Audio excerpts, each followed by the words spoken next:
No es cierto, hoy es 2 de marzo. Muchísimas gracias a todos por estar aquí. Estamos en el miércoles de chicharrón y en la noche tarde de hoy está con nosotros Iván de Jesús Arellano Palma, que nos va a presentar qué es un producto de divulgación. Buenas noches, Iván, bienvenido. Buenas noches, Yasmin.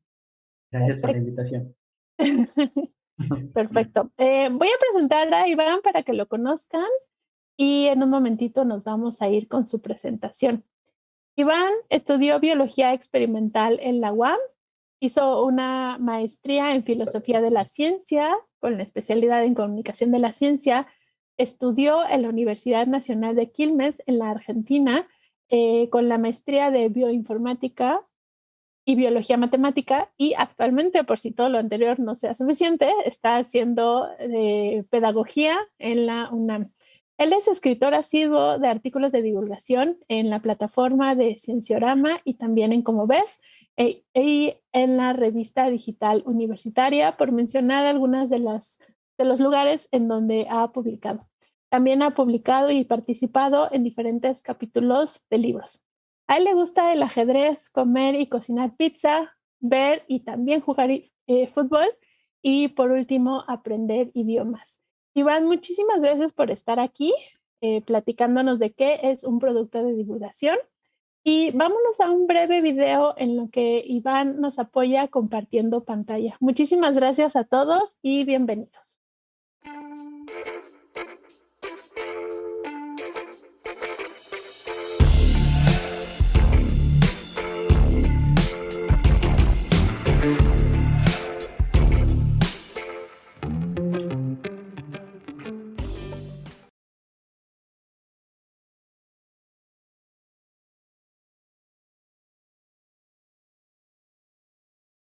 Adelante, Iván, podemos empezar y en un momentito arreglamos la pantalla.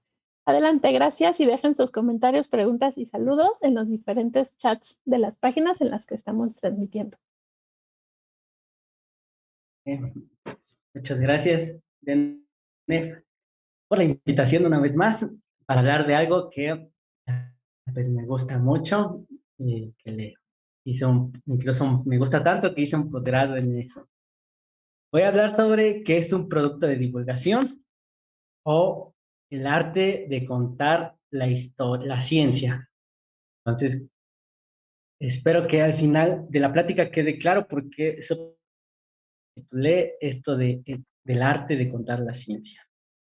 Entonces, me gustaría iniciar con dos citas de unos investigadores de la UNAM, Carlos López Beltrán, que a los inicios de la divulgación en México decía que por su fin y por su existencia, la divulgación de la ciencia es un discurso que está más cerca de los textos literarios que de los científicos.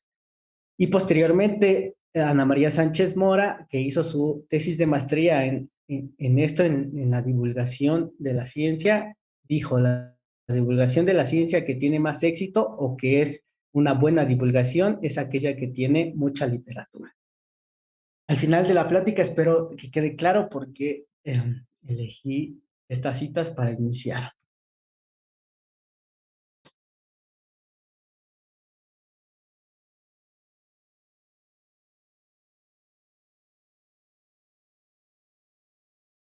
Bueno, otra cita de Lickman dice lo mismo, que en esencia lo que considero ideal de la escritura en torno a la ciencia como literatura es que la escritura literaria combinada con altos patrones intelectuales, escritura que conecta con la gente con la mayor amplitud posible y que al mismo tiempo muestra conocimiento de la materia que trata. Así ya vimos. Tres autores nos dicen que la buena divulgación se hace con literatura. Bueno, hoy estamos podríamos ir con el Internet inundados de productos que algunos sí son divulgación y algunos no. Tenemos desde podcast como Serendipia, tenemos artículos en revistas digitales como Cienciorama, en artículos digitales y físicos como ves, todos estos de la UNAM, infografías, libros como este que de científicas, que es de una colección que se llama Ciencia que Ladra, de la Argentina. Videos de YouTube que están de mucha popularidad, de un youtuber español que yo considero muy bueno y que voy a hacer mis recomendaciones después. Libros un poquito de divulgación de un poquito más de calidad, como no más de calidad, sino un poquito más le pide al lector un poquito más de conocimiento científico. En este caso es Más allá de las leyes físicas, de Stuart Kaufman, y pues tenemos pues, programas en vivo como este, ¿no? De A Poco No, o como Manual de Curiosos, Laura y Da Quetzal. Entonces, hay un montón de formas de comunicar la ciencia, de divulgarla, pero vamos a ver qué consideran los expertos que debe de tener un producto de divulgación científica. Eso sí, como hay fake news, hay noticias falsas, también hay pseudodivulgación. Entonces, hay que tener cuidado con eso. Entonces, un breve resumen de lo que pienso hablar es, primero, ¿qué entender por divulgación? Y aquí entramos a un terreno pantanoso porque pues podría decir que cada divulgador tiene su propia definición de divulgación. Después, sobre las características deseadas que debe de tener un producto de divulgación. Según varios autores y según mi poca experiencia en este ramo. Después, ya sabemos qué queremos, también debemos de saber muy bien qué no queremos, sobre todo cuando vamos empezando, son nuestros primeros pininos, qué horrores no hay que cometer. Algunos ejemplos, tanto de buenos como malos, buena divulgación y mala divulgación, que voy a resumir como el decálogo y antidecálogo del divulgador, y por qué divulgar. Eso es como un poquito más de filosofía de la divulgación científica. Ahora sí, ¿qué es la divulgación científica? Pues difícil definirlo, pero hay especialistas como Ana Sánchez Mora, que ya citamos al inicio de la plática, que nos dice que la divulgación de la ciencia pretende hacer accesible el conocimiento superespecializado. Conocimiento superespecializado de ciencia, de cualquier tipo de ciencia, esperamos, ¿no? Aunque las más divulgadas son las ciencias exactas. Es poner en correspondencia dos mundos muy diferentes, el del quehacer científico y de quienes no se dedican a esta actividad. Es decir, como una buena traducción nos habla un poquito de la cultura y tiende un puente hacia la otra cultura que desconocemos, ¿no? Y debe de ser una comunicación de ida y vuelta. Eso es lo que se espera en una buena divulgación, que conecte dos mundos.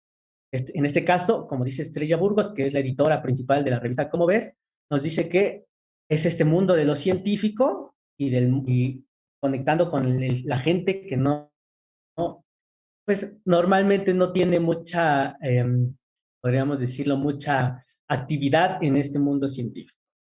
También podemos empezar a definir qué no es un producto de divulgación. No es traducir de manera literal, ¿no? Como una mala traducción palabra por palabra, ¿no? Eso es muy mal y eso es algo que no se debe de hacer nunca. No pasar de un lenguaje especializado a uno llano, es decir, no tratar a mi lector como una persona que no sabe. Entonces, más o menos podríamos decir que esa es una definición operativa de divulgación de la ciencia, que pretende hacer accesible el conocimiento científico. Cualquier tipo de conocimiento científico entra en esta definición. Bueno, entonces, divulgar es una tarea sencilla. Hay mucha gente que dice que sí, que divulgar es una tarea sencilla, pero pues no, porque es poner de nuevo una cultura, en este caso la científica, para que la gente lo pueda entender. La gente que no está en este ramo científico. Entonces, Sergio de Regules, que también trabaja en la Dirección General de la Ciencia de la UNAM, ahí por las oficinas de Universum, dice que divulgar la ciencia es comunicar mensajes muy complejos. Entonces, lo que se quiere divulgar no solo es el resultado de la investigación científica, esto es muy importante. Los divulgadores queremos más que divulgar el resultado de la investigación científica es saber cómo se llegó a ese resultado. Porque el simple resultado lo podemos encontrar en un libro de texto. El cómo se llegó, eso nos interesa más a los divulgadores, es decir, cómo piensa un científico, cómo, cuando está en un laboratorio, cómo trabaja. Y además de cómo se llegó a este resultado científico, todo lo que rodea la investigación científica, desde cómo son los científicos, incluso cómo llegaron a ser científicos, las instituciones de la ciencia, como que son los congresos, los centros de investigación, las revistas especializadas, la política, no, la ciencia no es un ente que está aislado de la sociedad, la economía y el resto de la cultura. Esta, esta, esto final es muy importante, ¿no? La ciencia es parte de la cultura, ¿no? El resto de la cultura. La ciencia forma parte, no es que dicen cultura y ciencia. Entonces estamos alejando a la ciencia de la cultura y esto no es cierto. Entonces aquí puse este mundo que normalmente en los libros de texto, en las clases de ciencias, no se toma en cuenta, que es este mundo complejo de los científicos de una revista, de este artículo, que es un artículo muy pequeñito de cómo se sintetizó el primer gas noble, que este año cumple 60 años, con el químico Nel Bartlett, o cómo son los seminarios y los congresos, ¿no? De ciencia, que casi nunca se tocan en libros de texto o en clases. O sea, todo eso pretende divulgar, dar a conocer el divulgador. Pues ya no parece tan sencillo, ¿no? Entonces, por lo tanto, la divulgación científica es una tarea que debe ser interdisciplinaria, porque debe tener un mensaje. Esto es importante, no se debe desvirtuar el mensaje. El mensaje en ciencias naturales, sociales, matemáticas. Debe haber un medio. Normalmente el medio que se acepta es el medio contextual de comunicación, es decir, que hay una aceptación por parte del público. Antes se pensaba que el público era ignorante en temas científicos y que había que llenarlo como si fuera una cubeta vacía.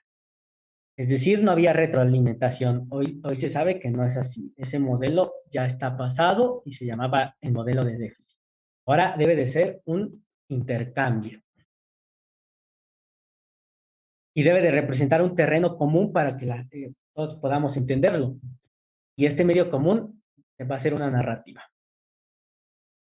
Y por último, como hay un público que recibe nuestros productos de divulgación, ya sean los que mencioné al inicio de esta plática, pues se debe de evaluar. Esto es recién, podríamos decir que es reciente en los trabajos de divulgación científica. Antes se pensaba que no se tenía que evaluar, ahora ya se sabe que sí. Entonces, este mundo interdisciplinario y tan complejo de la divulgación científica. Bueno, ya vemos que intenta ser un divulgador, que parece que no es tarea sencilla, porque es divulgar todas las aristas de este mundo científico. Ahora, ¿cómo se divulga? Pues ya aquí puse una imagen, pues por medio de historias. Bueno, antes de eso, pues hay un montón también de discusión sobre cómo hay que divulgar, ¿no? Por ejemplo, yo encontré la opinión de Martín Bonfil, que nos dice que propone el modelo de trípode para la divulgación científica. Es decir, para él, la buena divulgación debe cumplir con tres pilares. Debe ser interesante, riguroso y accesible. Pero se le ha hecho la crítica de que quizá lo que para mí es interesante, para el público no. Para mí lo que puede ser claro, para el público no. Entonces, vamos a buscar otra manera en que los divulgadores estén más de acuerdo en cómo se debe de divulgar. Entonces, ¿cómo divulgar? Respuesta corta con historias, con narrativa. Entonces, ¿quién desde hace un montón de tiempo, quizá desde el inicio del Homo sapiens como especie, quién sabe contar historias, narrar una buena historia? Pues la literatura, los literatos. ¿Por qué contar una historia? Porque nos dice Fernando Sabater que contar una historia, ser un personaje, narrar un enfrentamiento de vida, es la mejor forma que tenemos para transmitir una experiencia. Porque la vida no nos llega como razón, nos llega como narración y como imaginación. Entonces, ese es el punto clave de quizá en esta plática dije, ¿qué es un producto de divulgación? Pues un producto de divulgación es una historia. Quizá es eh, lo más importante que quiero que se lleven de esta charla, ¿no? Es un producto de divulgación, es una historia que esperemos que sea bien contada para que el público primero la disfrute y quizá pueda aprender un poquito de conocimiento científico. Entonces, ¿por qué una historia? Porque según este matemático griego, Papadimitrou, en 2003, nos dice que la narrativa, las historias, la literatura, es una modalidad fundamental epistémica. Es decir, es una forma natural, primaria de cómo aprendemos los humanos. La otra modalidad es el razonamiento paradigmático, es decir, el lógico matemático deductivo, que mucha gente rehuye a este tipo de razonamiento. Entonces, podemos utilizar el relato para la enseñanza y la divulgación de la ciencia en beneficio de nuestro público. Porque dirán muchos autores que como que ya tenemos, somos seres orales, somos seres que nos gusta escuchar historias. Siempre intentamos comprender la realidad por medio de una historia. Y por eso se han analizado las narrativas, es decir, cómo entendemos una historia. Eh, a mí me gusta mucho citar estos dos libros, El héroe de las mil caras de Joseph Campbell y La morfología de los cuentos del ruso Vladimir Pop.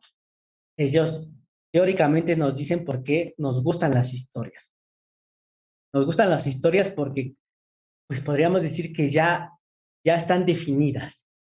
Las funciones de los personajes elementales existen y son limitadas. Los podemos reconocer. En los, en los buenos cuentos podemos reconocernos en estos personajes, ¿no? Podemos reconocer por qué actúan como actúan o por qué dejan de actuar como actuaban. Nos podemos reconocer las secuencias, que son normalmente las mismas en todas las narrativas, ¿no? En estos tiempos ha cambiado un poquito, ¿no? Pero cuando Campbell como propusieron su análisis de las narrativas, normalmente eran lo mismo, ¿no? Es decir, podríamos decir, en El héroe de las mil caras, por ejemplo, todas las películas que vemos sobre superhéroes, ¿no? Por ejemplo, Batman, eh, se le mueren sus papás, entonces tiene un bajón emocional. Posteriormente, después puede entrar en el mundo entiende el mundo de la criminalidad, no lo acepta, pero después comienza el inicio, ¿no? Entonces, todos estos patrones narrativos podemos encontrarlos en Spider-Man, en Harry Potter, en Star Wars. Después tienen un mentor, cada uno tiene un mentor, estos héroes. Posteriormente tienen algunos desafíos que tienen que superar, se caen, hay gente que los ayuda y al final normalmente todos triunfan, ¿no? Y hay un final feliz. Esto es lo que nos muestra eh, Joseph Campbell en El héroe de las mil caras. Entonces, podemos reconocer esos patrones narrativos que han cambiado, sí, eh, pero no, la mayoría de las historias que conocemos en el cine, en la literatura, tienen este patrón. Entonces, tenemos un punto de arranque los divulgadores. Ya tenemos, podríamos decir, ya tenemos en nuestro cerebro este funcionamiento innato de las historias. Nos gustan las historias, contamos historias. Entonces, si nos cuentan una buena historia, podemos tener la atención de nuestro lector, de nuestro escucha. Bueno, ya pasó un poquito la teoría, ahora vamos a la práctica de lo que en este caso se ha considerado buenos ejemplos. yo no sé si el gremio de los divulgadores dirá que ya tenemos clásicos de la divulgación. No, no lo sé porque quizá la divulgación como desde su profesionalización es muy joven, entonces no sé si se podrían hablar de clásicos, pero sí podemos reconocer a gente en la que nos hemos inspirado las generaciones posteriores de divulgadores. Entonces, quienes cuentan buenas historias, pues estos que pongo acá, ¿no? Que yo llamo clásicos, no sé si sean clásicos, pero yo llamo clásicos. Stephen Jay Gould, seguramente, muchos de ustedes lo conozcan. Eh, Seguramente Carl Sagan, que desde el 2019 hay un día internacional del divulgador y comunicador científico, se lo debemos porque ese día es su cumpleaños de Carl Sagan, un ícono para los divulgadores. Tenemos a Primo Levi, este italiano que escribió este hermoso libro que se llama El Sistema Periódico, Oliver Sacks, este investigador estadounidense, el hombre que confundió a su mujer con su sombrero, historias padrísimas sobre medicina y neurociencia. No sé si existan libros perfectos, pero si existe un libro perfecto, es este de Dava Sobel, esta periodista divulgadora de la ciencia estadounidense, eh, con su libro llamado Longitud. Un libro que este año cumple 60 años, Carlson, esta bióloga que escribió este libro Primavera Silenciosa, que incluso podríamos decir que con la buena divulgación mueve masas, mueve las agendas políticas, porque a partir de este libro empezaron estas, podríamos decir, manifestaciones en favor de la ecología. Un libro un poquito más reciente, El gen egoísta de Richard Dawkins, y este que es más reciente, entonces quizá no entra como clásico, pero lo quise poner porque es un libro sobre divulgación de la economía, que casi quizá no se divulga tanto, que quién le hacía la cena a Adam Smith. Entonces, estos considero, todos estos afortunadamente están traducidos al español. Muchos ya tienen bastante años, como el de Richard Carlson, ya tiene 60 años, cumple este año. Eh, y entonces, ahora, pues, pero también existen buenos ejemplos en español. Entonces, eh, pues también es bueno conocer que se hace buena divulgación en español. Pues aquí también puse unos ejemplos que obviamente, porque cuentan buenas historias y yo los he leído, por eso los recomiendo. Caos y complejidad del físico Sergio Regules, este libro de Sabias, de esta escritora española que narra la otra cara de la ciencia, ¿no? Las científicas que normalmente han sido olvidadas. El Oliver Sacks mexicano, Jesús Ramírez Bermúdez, hijo del escritor José Agustín, breve diccionario clínico del alma. Igual que Oliver Sacks, él escribe cuestiones sobre medicina, psiquiatría y enfermedades, pero de una manera pues muy literata.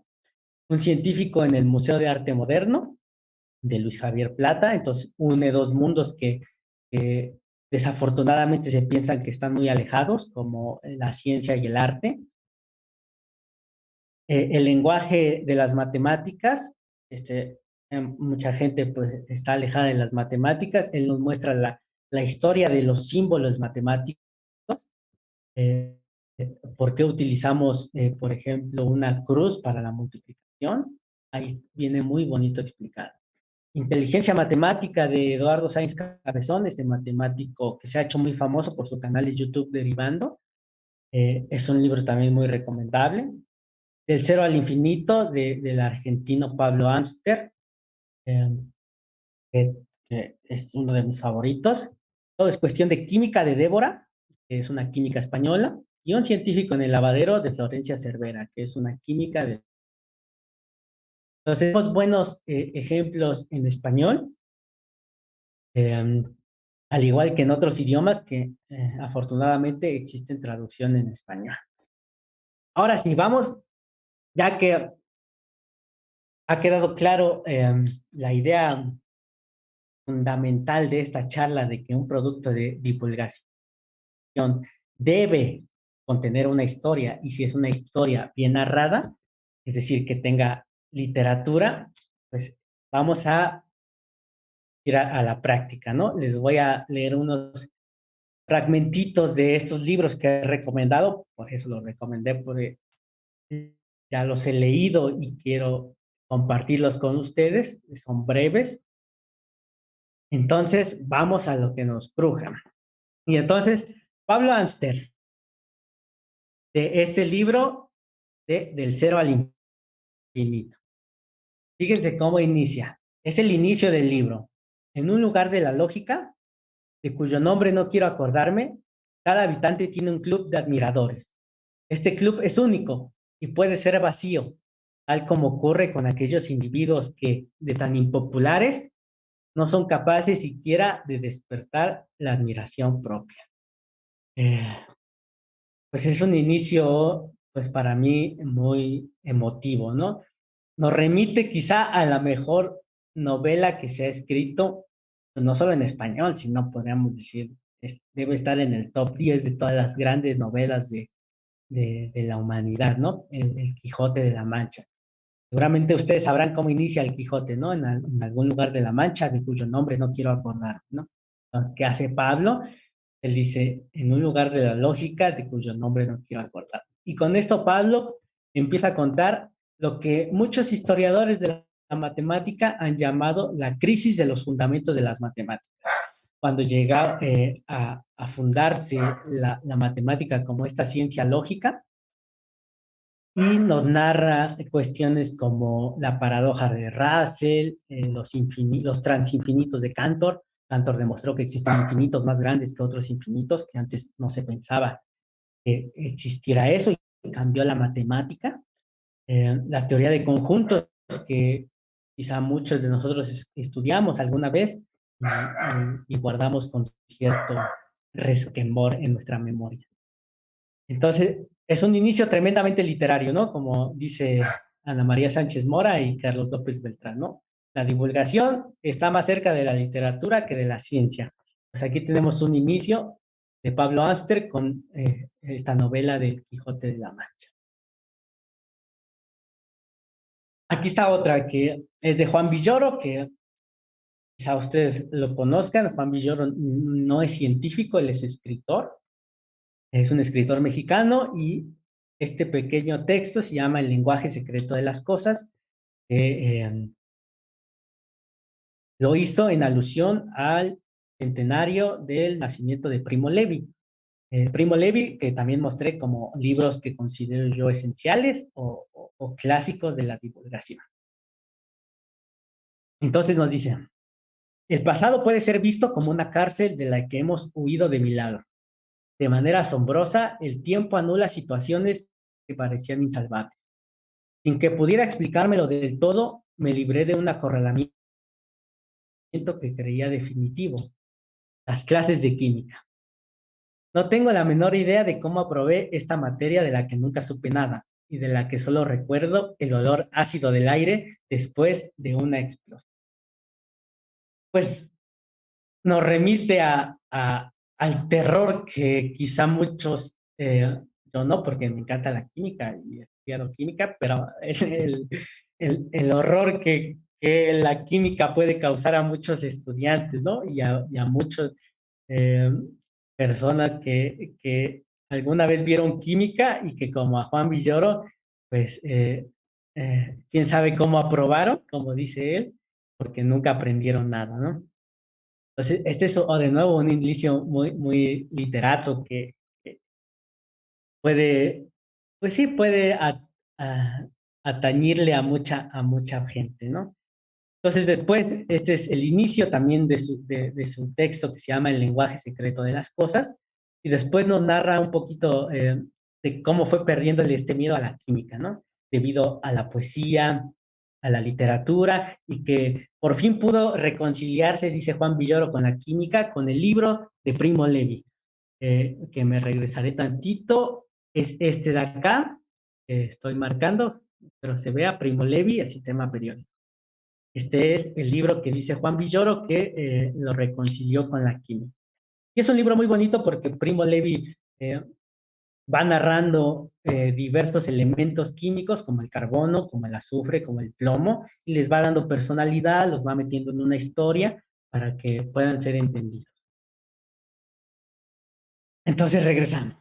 Los demás no los puse, pero voy a leerlos rápido, son así igual de pequeños. Este de inteligencia matemática, de Eduardo Sáenz Cabezón, que también recomendé como buena divulgación, y él te dice que no leas su libro. También es iniciando su libro. Entonces, es igual muy rápido. Dice, si estás leyendo esto, seguramente ya es demasiado tarde para avisarte, pero quizá estamos aún a tiempo. Déjalo, déjalo de verdad. No empieces siquiera, no sigas leyendo. Cierra el libro y déjalo apartado. Guárdalo para siempre o dáselo a alguien. O mejor aún, tíralo lejos de ti, donde no puedas volver a abrirlo. Si conoces algún búnker nuclear sellado, mételo ahí. En serio, este es un libro sobre matemáticas. ¿Quién leería un libro sobre matemáticas sin que lo obliguen? No seas tú, aún puedes evitarlo. No digas que no te lo he advertido. Es posible que si sigues leyendo encuentres cosas que no te van a gustar. O peor aún, es posible que encuentres cosas que sí te van a gustar. Cosas sobre las matemáticas. Y eso no es raro. ¿A quién le gustan las matemáticas? Venga ya, no sigas. Está diciendo no. Y este es un inicio muy común no en la divulgación. Bueno, sí, ahora ya con Eduardo ya es un inicio que utilizaban los divulgadores, en este caso la matemática, pero es un inicio común también en la literatura, que te dicen, no leas este libro, apártate y hacen lo contrario, ¿no? Ese es el chiste que quieren hacer los escritores, ¿no? Como que te aferres y digas, no, ahora sí lo voy a leer. Pues, también se me hace un inicio muy literario, no sé si Eduardo lo sabía y por eso lo utilizó, pero también me gusta mucho. Vamos a leer unos últimos tres de los, podríamos llamar clásicos, y, y obviamente yo invito al público que si les ha gustado este inicio el literario de la divulgación con Juan Villoro, con Eduardo Sáenz de Cabezón o con Pablo Amster, pues que los lean completos, ¿no? ¿no? No tienen desperdicio. Ahora voy a leer eh, rápidamente también el inicio de Stephen Jay Gould, de su artículo El ombligo de Adán. Stephen Jay Gould, dicho, es un clásico de la divulgación. El ombligo de Adán de Stephen Jay Gould. La generosa hoja de higuera le sirvió bien a nuestros antepasados artísticos como escudo botánico contra la exposición indecente de Adán y Eva, nuestros desnudos padres en la dicha e inocencia primigenias del Edén. Sin embargo, en muchas pinturas antiguas, el follaje cubre algo más que los genitales de Adán. Un sinuoso tallo oculta también su ombligo. En la modestia, y la modestia prescribió la cobertura genital, un motivo muy diferente. El misterio colocó una planta sobre su ombligo. En un debate teológico más portentoso que la vieja discusión acerca de los ángeles sobre cabezas de alfiler, muchos creyentes sinceros se habían cuestionado si Adán tuvo ombligo.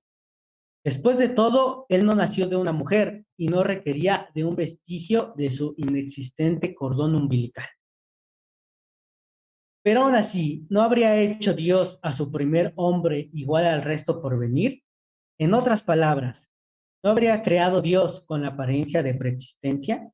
El tema seguramente era irritante. En ausencia de una guía definida y no queriendo incurrir en en la ira de nadie, muchos pintores literalmente pusieron una enredadera para cubrir el abdomen de Adán. Entonces, nos narra un poquito del Génesis, ¿no? De la Biblia, para después entrar a cuestiones evolutivas, ¿no? A lo mejor muchos de ustedes sepan que el ombligo, pues como dice Stephen Jay Gould, es un vestigio del inexistente cordón umbilical.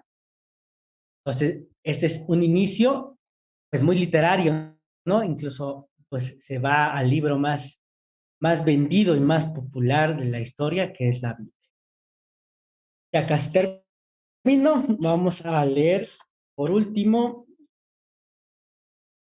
a Richard Dawkins en su libro El gen egoísta,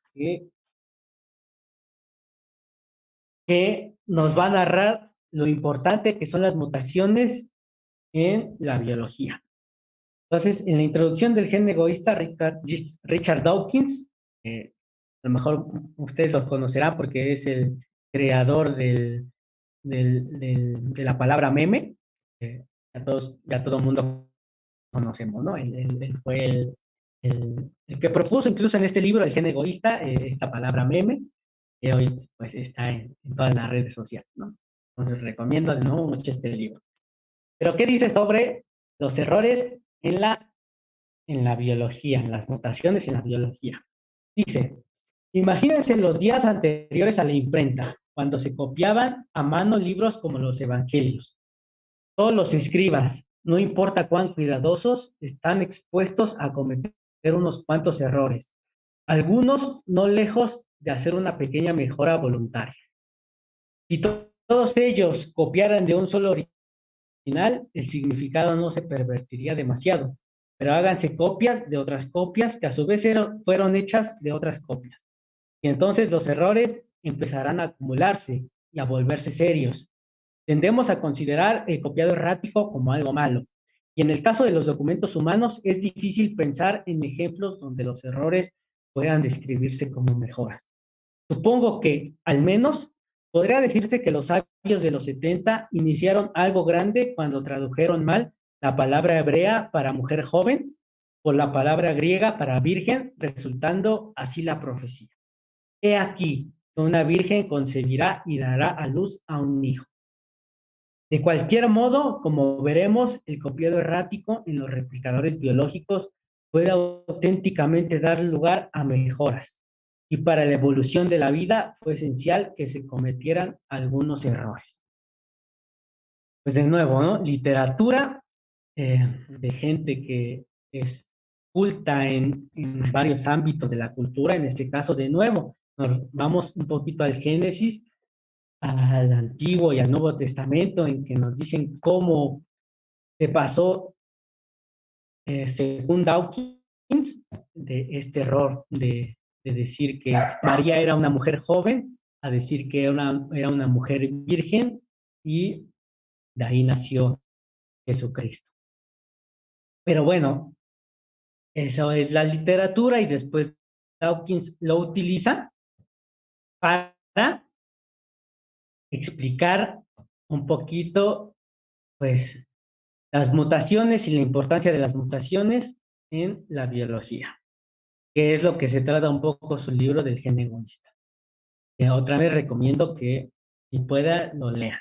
Entonces, con estos 5 ejemplos, espero que haya quedado claro cómo, qué se considera que debe de tener un producto de divulgación, una buena historia, un buen inicio que nos remita a cuestiones de otros ámbitos de la cultura, en este caso la Biblia, en este caso, pues sí, esto de Adán y Eva.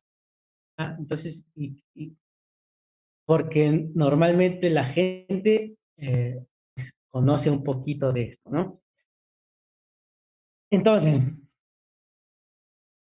vamos a continuar para ahora, ya sabemos qué queremos en un artículo, en un producto de divulgación. En este caso, estoy hablando un poquito más, pues porque eso es lo que sé un poquito más.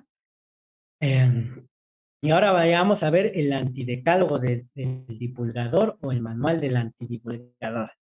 Esto no es mío, es de Ana María Sánchez Mora, de nuevo, del 2009, que lo publicó en 2009 en Ciencia de la revista, si no mal recuerdo, es de Conacito de la UNAM, y así lo tituló, ¿no? El manual del antidivulgador. ¿Qué no debemos de hacer cuando empezamos o queremos hacer nuestros primeros artículos de divulgación científica? Pues ella pone ejemplos muy chistosos, que yo se los traje, que sería el efecto, que ella llama el efecto Drosophila alada. Parte del supuesto de que el público es un absoluto ignorante, y por lo mismo cualquier cosa que usted les diga le parecerá interesante. Su manifestación se encuentra normalmente en la frase, ¿sabía usted qué? Y aquí pongo un ejemplo, ¿no? ¿Sabía usted que los erizos ven todo amarillo? Y ya, esa es la divulgación, porque no hay una historia, no hay un contexto y solamente nos dan un dato. Un dato, a lo mejor es interesante y a mucha gente le gustan los erizos y dice, ah, mira qué interesante. Pero ya, pues ya, es todo nuestro labor como divulgadores. Eh, yo no sé si sea o no divulgación, ¿no? Pero podría decir que es, si queremos decir que es divulgación, pues vamos a ponerlo en el nivel más bajo de la divulgación, ¿no? ¿Por qué? Porque no nos cuenta una historia y segundo, porque no hay contexto. No hay contexto de cómo se supo, por ejemplo, que los erizos ven todo amarillo. Solamente es un dato. Ese sería el primer error del manual del antidivulgador. A fuerza ni los zapatos ni la ciencia entran, dice Ana María.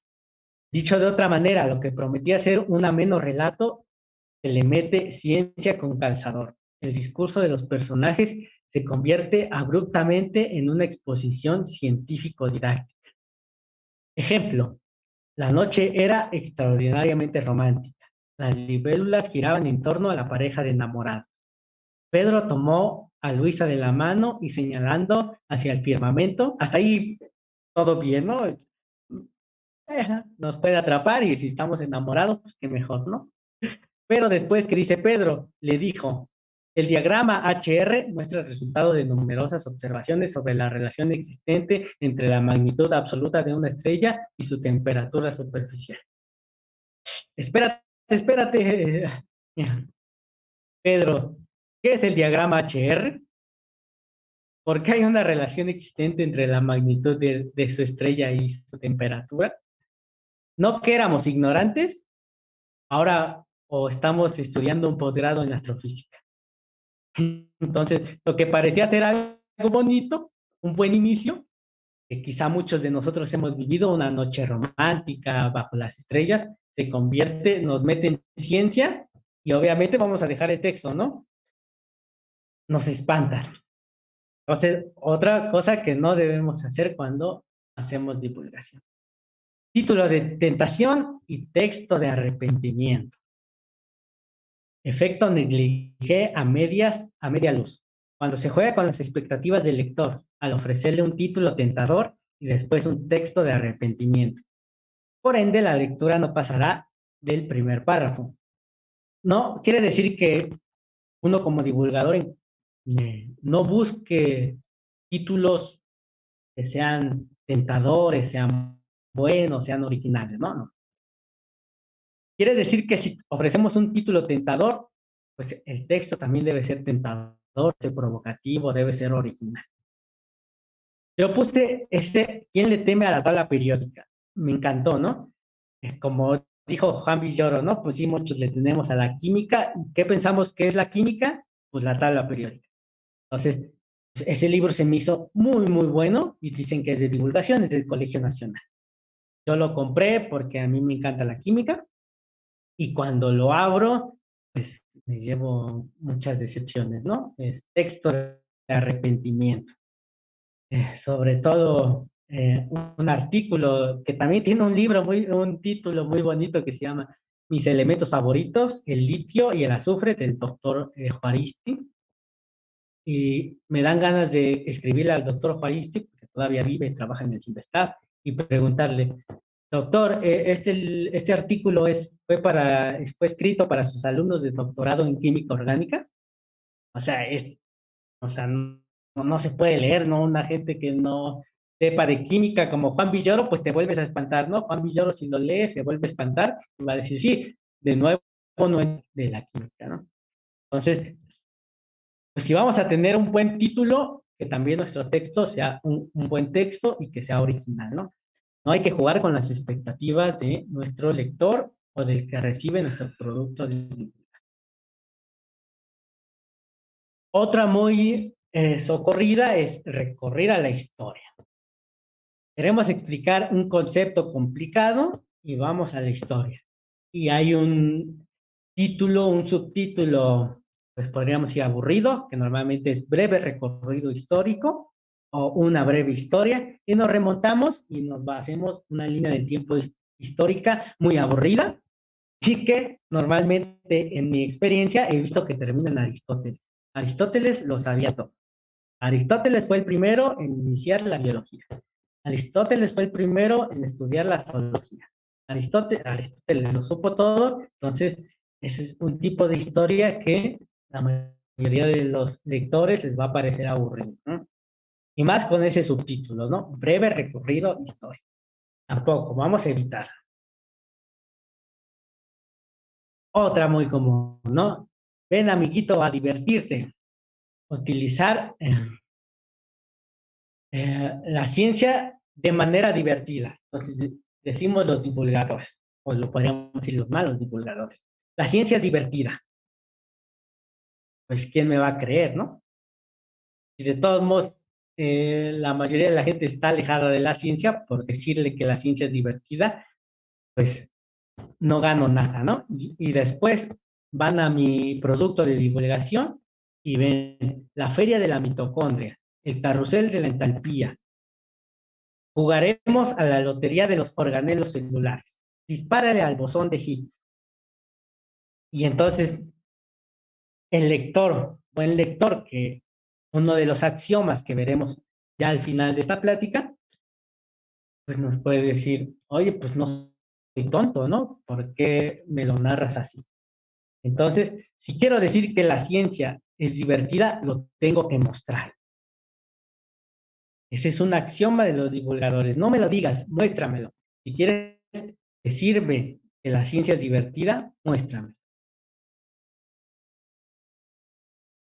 Otro, utilizar lo cotidiano para poder explicarnos que es algo válido, ¿no? Pero no debemos de tratar a nuestro lector, al que recibe nuestro producto de divulgación, como un tonto. Entonces, este ejemplo. Seguramente ya habrá oído hablar de las supercuerdas. No, no se trata de mecates muy resistentes para tender la ropa. La teoría de supercuerdas es un esquema teórico para explicar todas las partículas y fuerzas fundamentales de la naturaleza en una sola teoría. De nuevo, siempre me tratas como un tonto. Seguramente ya he oído hablar de supercuerdas. No, no se trata de mecates muy resistentes para tender la ropa. Y después me metes la ciencia como si yo estudiara física, ¿no? La teoría de supercuerdas es un esquema teórico para explicar todas las partículas. Entonces, decídete, ¿no? O soy tonto o soy un estudiante de física. Entonces, otra cosa que no debemos hacer. Ya para terminar, el efecto paleta payaso que ocurre en la divulgación para niños, que es divulgar de manera paternalista en este modelo de déficit que ya los divulgadores empezamos a dejar, en donde se abusan de los diminutivos y los calificativos insultos. Los cuales son como increíbles pelotitas de colorcitos, el espermatozoide pequeñito va en busca del ovulito para fecundarlo, etcétera, etcétera. Entonces, tampoco tratemos a los niños como si fueran tontos, ¿no? No abusemos de los diminutivos. Ah, sí, ya pasé. Y bueno, ya para ir cerrando, ¿qué debe de tener un producto de divulgación? Este es a modo de conclusión. Pues debe tener una historia que nos muestre cómo se construye el conocimiento científico. Y si me quieres decir que la historia, que la ciencia es apasionante, es divertida, pues no me lo digas, muéstramelo a través de una buena historia. Eso, si algo quiero que se lleven de esta plática es esto, ¿no? Un producto de divulgación, un buen producto de divulgación, como vimos, debe tener una historia bien contada. Otro axioma del divulgador es: tu lector o escucha no es un tonto. Debemos compartir, no impartir. Y por el tanto puse los ejemplos del manual del antidivulgador.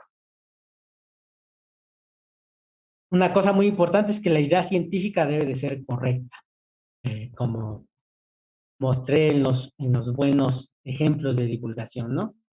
Como Dawkins, que por medio de la literatura va a narrar que las mutaciones científicas, ahora, las mutaciones biológicas son importantes, eh, y podríamos decir que nosotros Homo sapiens, pues estamos aquí debido a las mutaciones, ¿no? Debemos de pensar en el público objetivo, sí, no es lo mismo hacer divulgación para gente de la licenciatura, gente del bachillerato o alguien del primario. Pues si vamos a contar historias, pues robémosles herramientas a la gente que mejor sabe contar historias, que son los literatos. Podemos utilizar metáforas, modificar el ritmo de nuestras historias para llegar a un clímax en donde la historia quede grabada en la memoria. Algo importante es que la divulgación no da publicidad a la ciencia. No vamos a decir que todo lo que hay en la ciencia es bueno, no. Debemos de mostrar los claroscuros de esta actividad humana, ¿no? Como toda actividad humana, pues tiene sus claroscuros. Si podemos mostrarlo, qué mejor, ¿no? Como divulgador va a, a, a mostrar que tenemos una amplia cultura de la ciencia y todo lo que atañe a la ciencia, y no engañamos al lector, ¿no? Diciendo que todo conocimiento científico, todo lo que atañe a la ciencia es bueno. Esto viene con el otro axioma, que eso muestra una imagen compleja de la ciencia, y algo que no va en esta charla, pero que se habla en el gremio de los divulgadores, es que este producto de divulgación científica debe funcionar. Y estamos comunicando ciencia, debe de funcionar.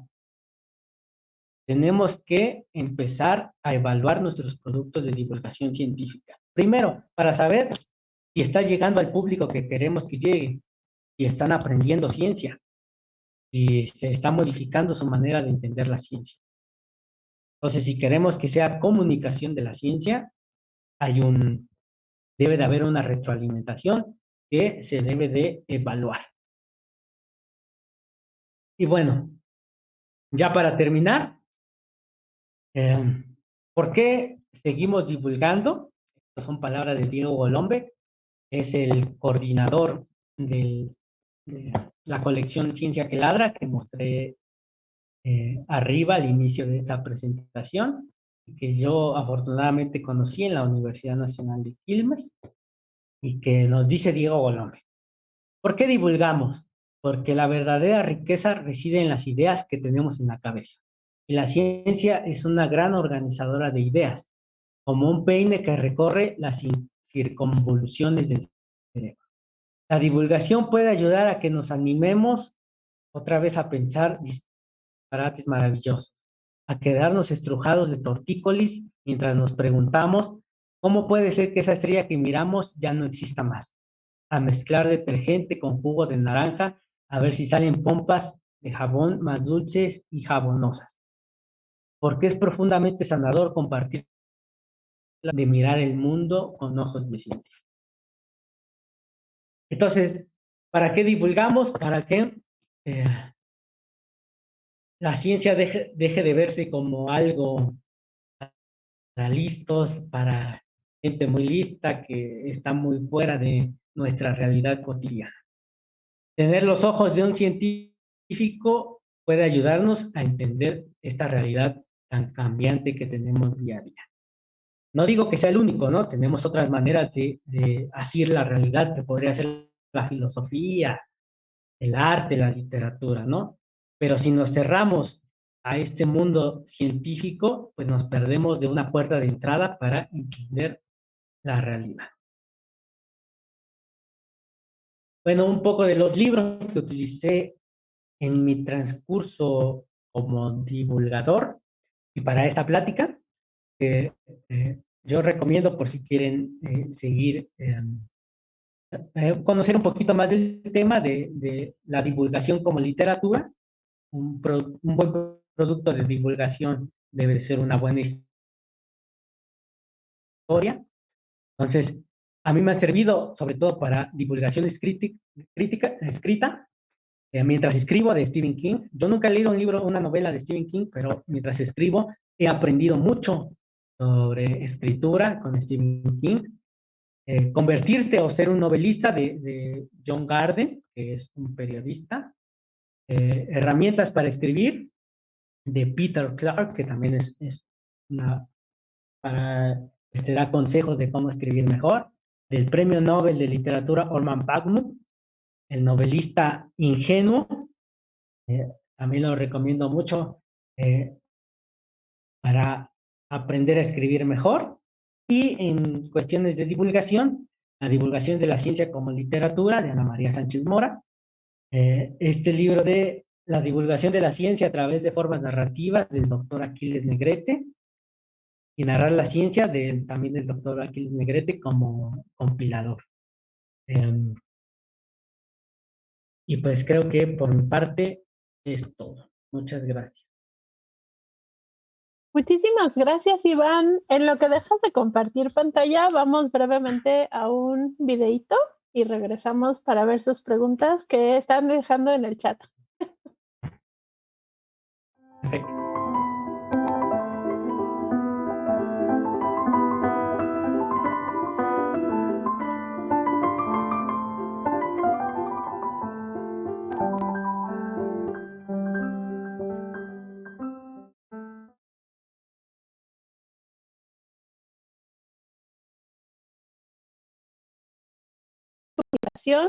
De Ciencias TV y de ¿A poco no? Muchísimas gracias a todos por estar aquí. Tenemos saludos, muchísimas gracias a los que nos mandaron sus saludos y voy a hacer una primera pregunta. Cuando nos estabas platicando de cómo se eligen los libros y las recomendaciones de libros que nos hiciste muy al inicio de la charla, dice Mar que en algún momento a ella le dijeron que todo lo que diga bestseller no debería de ser comprado porque es mercadotecnia. Entonces pregunta que si hay alguna forma de evaluar un libro antes de leerlo. O sea, ¿cómo escoges tú los libros? ¿Los libros de divulgación?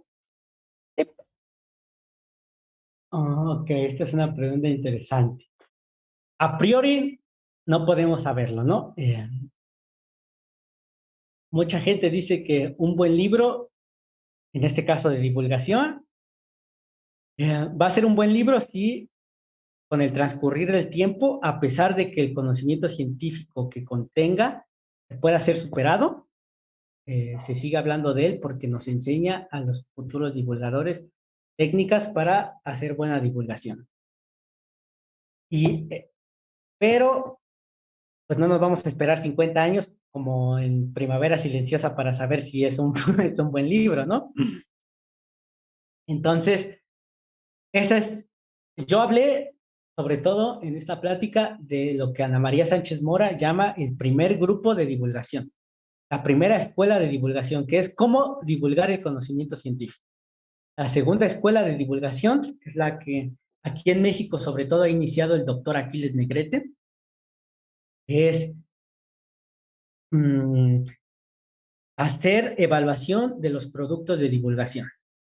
En su trabajo de doctorado, el doctor Aquiles Negrete ideó una herramienta que se llama RIRC, por sus siglas en inglés, que nos ayuda a los divulgadores a poder evaluar, en este caso, libros, videos de YouTube, infografías, artículos de una revista, por ejemplo, como ves, para saber si están funcionando, para saber si el público está aprendiendo algo de lo que hoy se llama cultura científica o está aprendiendo conocimiento científico. Pues, ¿por qué conozco un poquito este método? Porque yo fui alumno del doctor Aquiles Negrete y yo me dedico a esa segunda escuela de la divulgación, que es evaluar productos de divulgación para saber si están funcionando. Entonces, pues ahí está mi intento de respuesta, ¿no? Puede ser uno esperarte 60 años para ver si ese libro pasa las barreras del tiempo y de las generaciones o encontrar que ya existen herramientas que evalúan productos de divulgación. Creo que nos vamos a ir por la opción de las herramientas o incluso que nos recomienden, ¿no? Con todos los libros que nos recomendaste aquí hay para leer. Si leemos poco, a lo mejor nos da para varios años. Si leemos mucho, a lo mejor de aquí al verano ya nos acabamos tu colección de sugerencias. Muchísimas gracias, Iván. Por aquí tenemos otra preguntita.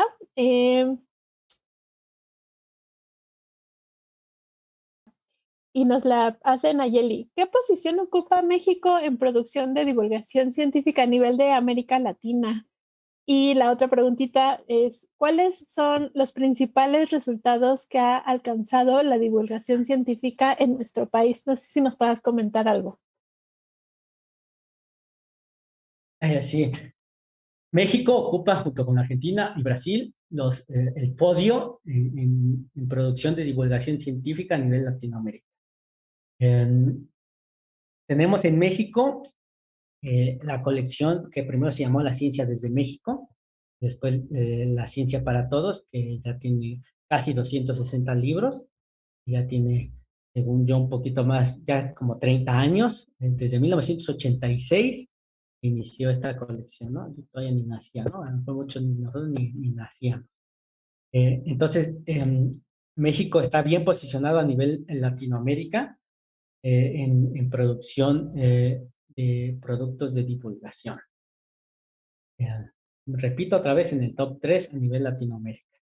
Eso se ve también un poco, si le interesa al público y a Nayeli, la revista JCOM América Latina, ¿no? Donde se ve, donde se cuantifica la producción a nivel de región, el Journal de Comunicación de la Ciencia, el JCOM, América Latina, sobre todo en nuestra región, en donde se cuantifica ese, la cantidad de productos de divulgación, trabajo sobre divulgación que se hace en la región.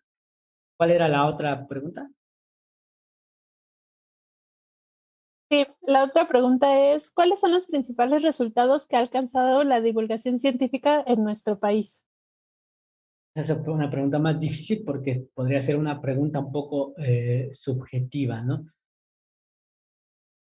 Podría decir que la divulgación científica desde que inició ha logrado, eh, y este es un trabajo que se cita en la JCOM, ha logrado aumentar un poquito, por lo menos un poquito, las vocaciones en divulgación científica. La divulgación científica, como vimos, puede tener muchos resultados, ¿no? Por ejemplo, con Rachel Carlson en su Primavera Silenciosa, hacer política. Y también se ha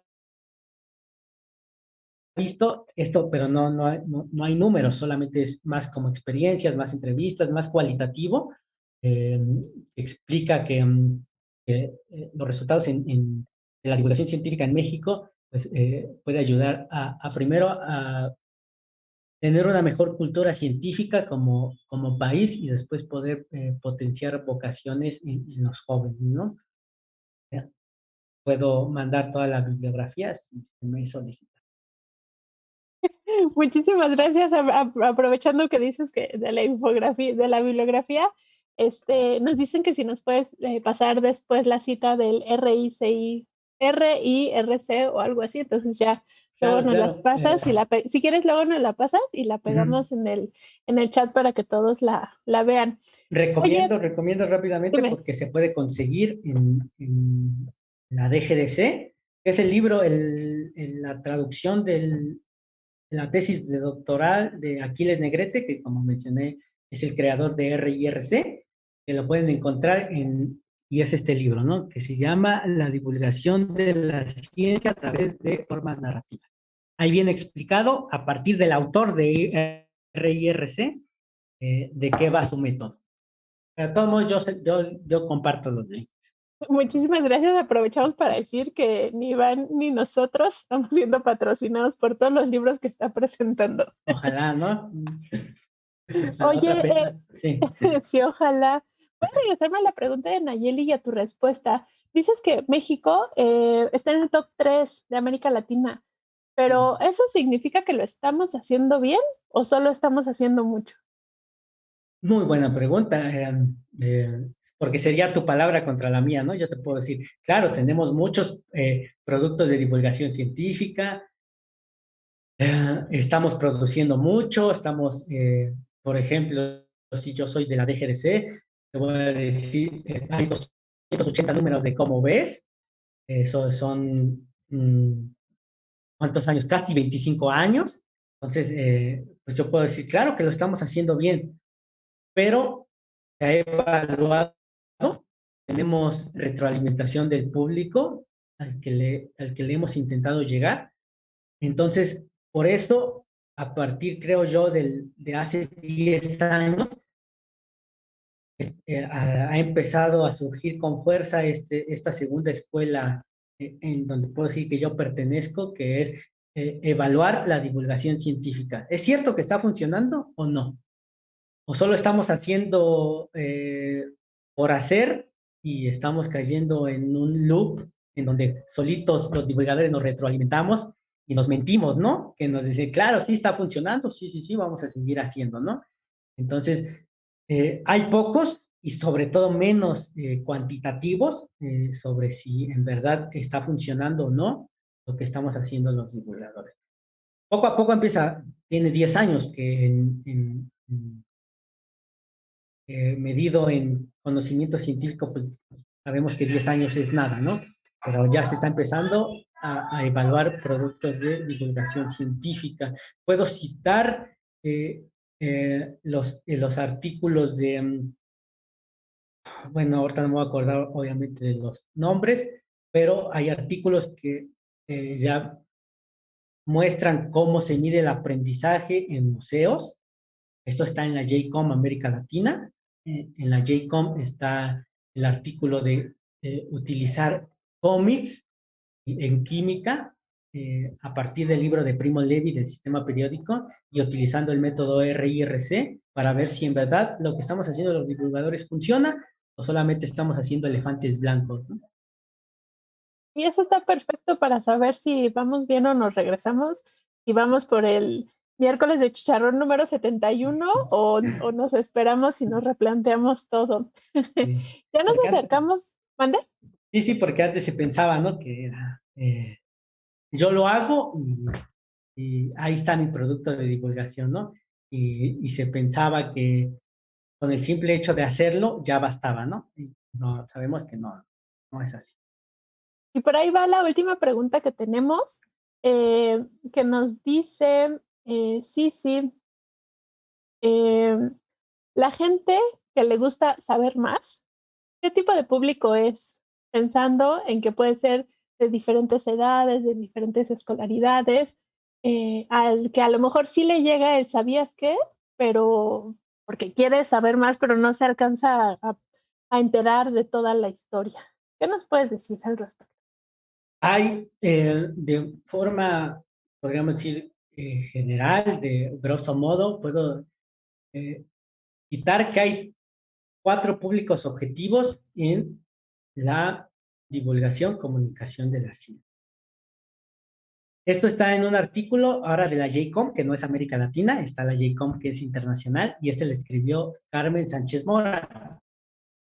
Ella nos narra que para evaluar la divulgación, lo primero que tenemos que saber es que existen 4 tipos de público. Entonces, dependiendo del objetivo que queramos alcanzar, va a ser nuestro producto de divulgación. A lo mejor en este caso, el público saber más, el público así como quiero saber que la ciencia existe y acercarme a ella, dar mis primeros pasos hacia ella, sería el primer tipo de público que muestra la doctora Carmen Sánchez Mora. Eh, entonces, sí, ese es el primer, así como me siento que quiero acercarme al conocimiento científico. Ese podría ser el primer público. Ya el último público podría ser el que ya estoy interesado, incluso ya quiero estudiar algo científico, ¿no? Yo tengo esta diapositiva, no la puse porque no iba un poquito de mi presentación en sobre evaluación, ¿no? Pero de nuevo puedo pasar el artículo de la doctora Carmen Sánchez Mora, que explica, así, ¿no? ¿Qué público soy, no? Te puede responder esa, ¿no? ¿Qué público soy? Para saber por dónde puedo empezar a acercarme a la divulgación y al conocimiento científico.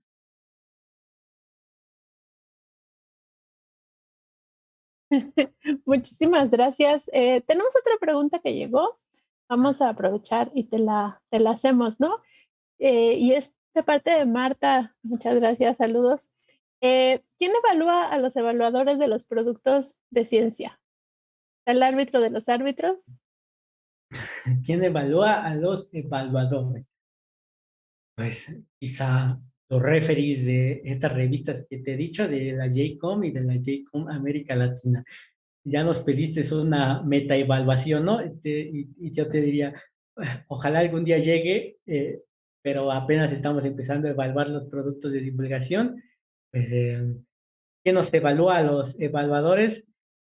Pues todavía no llegamos tan lejos, esperemos que sea así pronto. Está bien. Ya vamos por, como dices, ¿no? 25 años de cómo ves. Entonces pronto tendremos los evaluadores de los De los de los eventos. productos de evaluación. Muchísimas gracias a todos los que están con nosotros. Les mandamos saludos a Eugenio. Volví a cerrar el chat, perdón. Y la última pregunta de este miércoles de chicharrón de el primer miércoles del mes de febrero. ¿Crees que con las nuevas políticas de CONACYT haya interés por parte de muchos científicos a hacer productos de divulgación o incluso a contratar prestadores de servicios que les hagan ese trabajo? No, respuesta corta, no. Y esto no, bueno, sí se exacerba un poco con las políticas de CONACYT, como bien mencionas, pero esto siempre ha sido como una negativa, ¿no? Incluso hay un nombre en la divulgación que se llama el efecto Carl Sagan, como sus colegas científicos le recriminaban que perdía el tiempo haciendo divulgación, ¿no? ¿Cómo vas a perder el tiempo? Le decían a Carl Sagan en vez de estar haciendo investigación científica, perdiendo tu tiempo en divulgar, ¿no? Al vulgo que no sabe nada, estás perdiendo tu tiempo y recursos del Estado, ¿no? Entonces, pues sí, se exacerba en cuestiones, eh, como mencioné, la ciencia tiene que ver con la política y sí se exacerba este un poco, pues, mal financiamiento a la divulgación, pero siempre ha existido, ¿no? Y tiene un nombre que se llama el efecto Carl Sagan, lamentablemente. Pues ojalá sí se animen y posteriormente le digamos a Iván, mira, las cosas están cambiando, pero bueno, sabemos Ojalá. cómo va esto de las diferentes olas. Estamos llegando ahora sí al final de este miércoles de chicharrón. Me gustaría agradecerle muchísimo a Iván su participación con esta charla de qué es un producto de divulgación. Gracias, Iván, por estar aquí. Gracias, Nef. Eh, Esperemos vernos en otra ocasión. Les recordamos que este fin de semana vamos a estar en el Parque México y llévele, llévele, llévele. Tenemos productos de ciencia porque nosotros mismos patrocinamos todo. Entonces, somos autogestionados, autogestionables. Entonces, los invitamos a que visiten este bazar el 5 y 6. Vamos a estar ahí todo el día. Bueno, parte del equipo de A Poco No va a estar ahí. Y los vemos, vamos a estar poniéndoles los avisos en nuestra página para que nos puedan seguir. Vamos a llevar todos los productos que estamos anunciando y que pueden también ver en nuestra página en www.apocono.mx. Muchísimas gracias a todos. Nos vemos la siguiente semana en otro miércoles de chicharrón. No te vayas, Iván, para echar el chisme. Que estés muy bien. Buenas noches.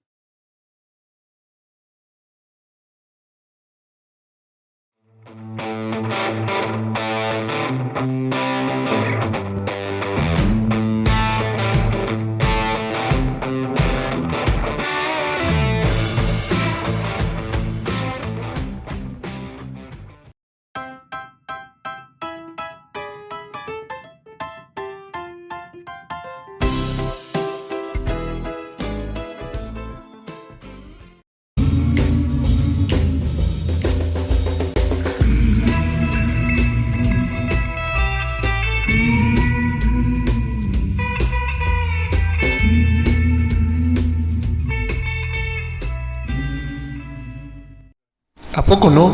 Comunicación de la ciencia. Conocimiento libre para todos.